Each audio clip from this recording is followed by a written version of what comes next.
So, hello guys. I want to talk about something today again that is really bothering me, and that has to do with AI, artificial intelligence.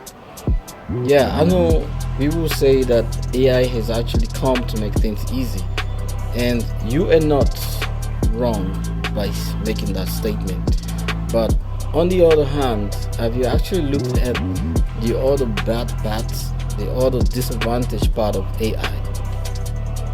Let's look at programming.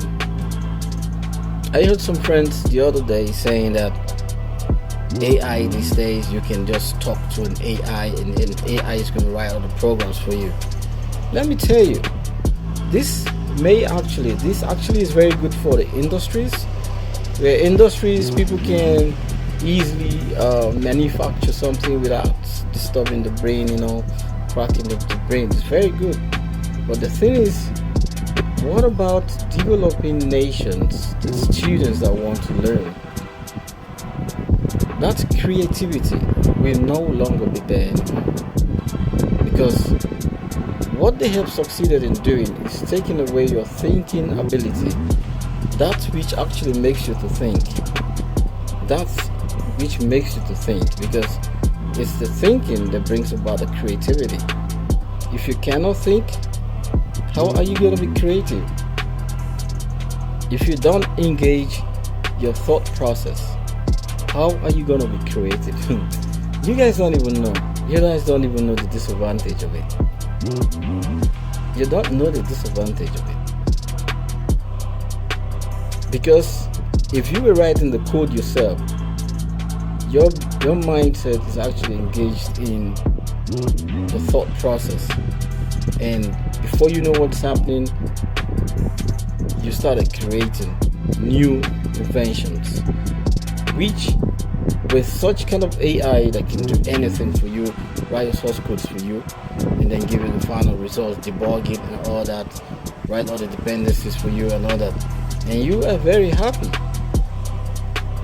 You shouldn't be that happy, because they've taken away the thought process from you, and especially developing nations are going to suffer for this. They're really going to suffer for this. And come to talk about what AI could be doing in the future. There's some evil inventions. I look at it like evil inventions where AI is going to actually replace humans, like giving birth and all that. There's certain situations where you start looking at it like it's going to be looking like an evil invention where men don't need women and women don't need men. You start looking at this as an evil invention, because you're trying to replace God's creation. When you try to replace God's creation, something is not correct. Something is not correct. Don't get me wrong. I'm not saying that technology has actually not come to help development, to increase development. I'm not saying that, but there are certain things you need to read in between the lines. You need to check. We need to start looking at to see that there are possible ways this can also become disadvantageous to us in the future. And to a great extent, is it really going to start causing a whole lot of problem in the future? Have you also thought of AI associating computers, robots associating with each other, where artificial intelligence operated robots could take decisions on their own and maneuver and start maneuvering systems, making final decisions? So what are your thoughts about these AI innovations? Let me hear your thoughts.